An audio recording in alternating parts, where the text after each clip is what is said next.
এই যে দেখেন এগুলো কুকুরের পায়ের ছাপ, কাদা নিয়ে আসছে কুকুর পায়ে করে।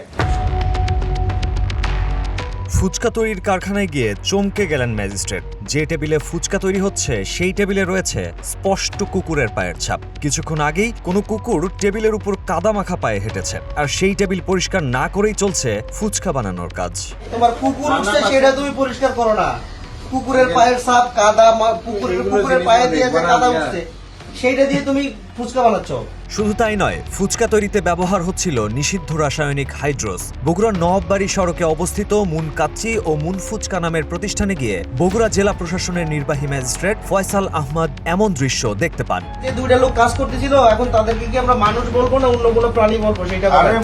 পরে প্রতিষ্ঠানের মালিককে 1 বছরের কারাদণ্ড দিয়ে কারাগারে পাঠান ভ্রাম্যমাণ আদালত। খাদ্যদ্রব্য তৈরির কারখানায় এমন অপরিচ্ছন্নতা রীতিমতো ভয় পাবার মতো ঘটনা। প্রতিনিয়তই এসব ফুচকা খাচ্ছে মানুষ। অদেখা এসব জীবাণু স্বাস্থ্য ঝুঁকিতে ফেলছে প্রতিটি মানুষকেই। তাই সাধারণ মানুষের দাবি, প্রশাসনের এসব কারখানার তদারকিতে আরও তৎপর হওয়া দরকার এবং অসাধু এসব ব্যবসায়ীদের বিরুদ্ধে আরও কঠোর হওয়া উচিত প্রশাসনের। Mahfuza Rafin, green TV digital.